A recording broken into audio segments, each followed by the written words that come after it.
اگر عقیدے کو مضبوط کرنا ہے تو عقل کو مضبوط کرنا ہوگا، اگر عقل کو مضبوط کرنا ہے تو علم کا سہارا لینا پڑے گا، اگر علم کو مضبوط کرنا ہے تو انسان کے وجود میں عمل کا ہونا بھی بہت ضروری ہے۔ آج کہتے ہیں مولانا فلاں جوان نماز نہیں پڑھتا، فلاں روزہ نہیں رکھتا، فلاں واجبات پہ عمل نہیں کرتا، فلاں خمس نہیں دیتا، اس کو سمجھائیے، دعا پڑھ کے دیجئے، بچہ ٹھیک ہو جائے۔ یہ دین ایسا نہیں ہے کہ میں نے ایک دعا پڑھ کے دی اور پھونک مار دی کل وہ نمازی بن گیا۔ ایسا ہوتا تو خدا ہی پھونک مار دیتا، سارے نمازی بن جاتے۔ یہاں پھونک سے نہیں، یہاں عقل سے نمازی بننا ہے۔ جب عقل مضبوط کرو گے تو عقیدہ مضبوط ہوگا۔ اللہ کو عقل سے مانو۔ ایک جملہ میں نے کہا تھا، تسلیم، جب تک اسے تسلیم نہیں کرو گے، مان تو سب رہے ہیں، تسلیم نہیں کیا کسی نے۔ مولا علی کو سب مان رہے ہیں، تسلیم نہیں کیا۔ تسلیم کا مطلب کیا ہے؟ آپ کے شہر میں 2-3 ڈاکٹر ہیں اور آپ بیمار پڑ گئے، آپ نے پوچھا مولانا کس ڈاکٹر کے پاس جاؤں؟ تو کسی نے کہا فلاں ڈاکٹر کے پاس چلے جاؤ، اچھا ہے۔ پھر کسی رشتہ دار نے کہا بھائی نہیں جانا، کل اس نے اماں کو دوائی دی تھی اور کب کی بستر پہ لیٹی ہوئی ہیں۔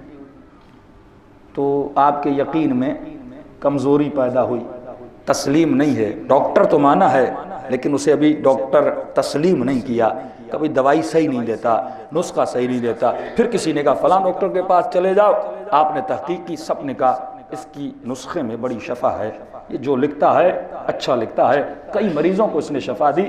اب آپ نے اسے ڈاکٹر تسلیم کیا، ڈاکٹر بھی ہے، نسخے میں شفا بھی ہے۔ اب جب اس کے پاس گئے، اس نے جو لکھ کے دیا آپ تحقیق نہیں کرو گے، آپ دوائی کھاؤ گے، کہے صبح 2 گولیاں کھاؤ، دوپہر 4 کھاؤ، رات 3 اور 4 کھاؤ، آپ کبھی بھی یہ نہیں کہو گے کہ ایسی ترتیب آپ نے کیوں بنائی، کھانے کو تیار ہو جاؤ گے۔ معصوم فرماتے ہیں اگر رب کو اپنا ڈاکٹر تسلیم کیا ہے تو اس کی بات پہ عمل کیوں نہیں کرتا؟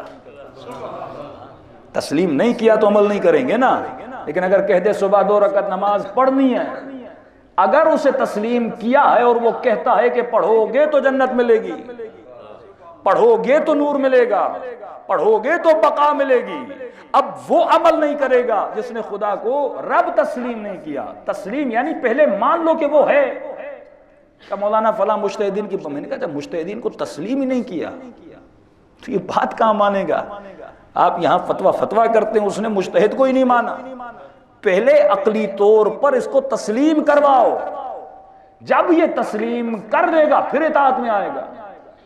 جب بندگان خدا نے خدا کوئی تسلیم نہیں کیا، کہتے ہیں مولانا مؤذن اذان دے رہا ہے، میں نے کہا مؤذن پیغام آور ہے، یہ جو آواز آتی ہے حی علی الصلاۃ، یہ کون کہتا ہے؟ یہ خدا کہتا ہے۔